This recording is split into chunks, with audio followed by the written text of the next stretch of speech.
আজকে তৈরি করে দেখাবো বাংলাদেশি সাদা মিষ্টি রেসিপি।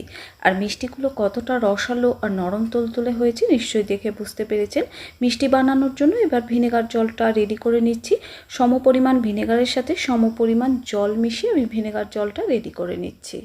ছানা কাটানোর জন্য 1 কেজি দুধ নিয়েছি। দুধটা যখন ফুটে উঠবে তখন গ্যাসটা আমি বন্ধ করে দুধটা নামিয়ে নেব।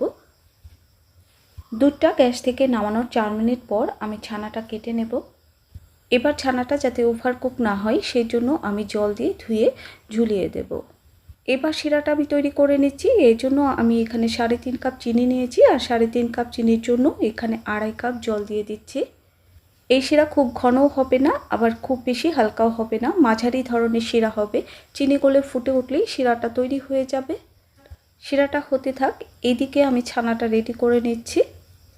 আর দেখুন আমার ছানাটা কিন্তু একদম ক্রিমের মতো হয়েছে। প্রথমে ছানাটা আমি হাত দিয়ে চটকে নিচ্ছি, তারপরে হাতের 5 আঙ্গুল দিয়ে এভাবে ছানাটা মেখে মেখে একদম ক্রিমের মতো করে নেব। ছানাটা আমি ক্রিমের মতো করে মেখে নিচ্ছি। এবার ছানাটা এক জায়গায় করে আমি কিছু শুকনো উপকরণ দেব। এখানে আমি 4 টেবিল চামচ ময়দা নিয়েছি আর নিচ্ছি বেকিং সোডা। আমি 1 চিমটি বেকিং সোডা নিয়েছি। 1 চিমটি বেকিং সোডাকে আমি 3 ভাগ করে 1 ভাগ ময়দার মধ্যে দিয়ে দিচ্ছি। শুকনো উপকরণগুলো আমি ভালো করে মিশিয়ে নেব, তারপর ছানার সাথে শুকনো উপকরণগুলো ভালো করে মেখে নেব। যেহেতু এখানে আমার 1 কাপ ছানা আছে তাই খুবই অল্প পরিমাণে বেকিং সোডা দিতে হবে। শিরাটা ফুটে উঠেছে, এবার আমি অল্প অল্প ছানা নিয়ে রসগোল্লা শেপ দিয়ে নেব আর ফুটন্ত শিরার মধ্যে আমি মিষ্টিগুলো ছেড়ে দেব। এই মিষ্টিগুলো কিন্তু শুরু থেকে শেষ পর্যন্ত হাই হিটে কুক করতে হবে, লো হিটে কুক করা যাবে না। মাঝে মাঝে এভাবে মিষ্টিগুলো নেড়ে দিতে হবে। এবার মিষ্টির উপর ফেনা ওঠানোর জন্য আমি দিয়ে দেব সামান্য ময়দা।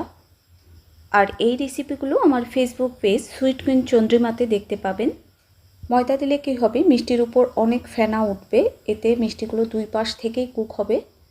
আমি একটু জাল কম করে দেখাচ্ছি আমার মিষ্টিগুলো কতটা সুন্দর হয়েছে।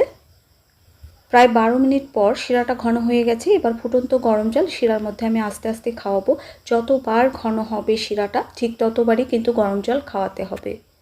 এই মিষ্টিটা হতে প্রায় 1 ঘন্টা 30 মিনিট সময় লেগেছে। আর শিরাটা কিন্তু গরম জল খাওয়াতে খাওয়াতে পাতলা করে নিতে হবে। দেখুন গরম জল খাওয়াতে খাওয়াতে শিরাটা কিন্তু আমি অনেক পাতলা করে নিয়েছি। এবার সারা রাত রেখে দেবো।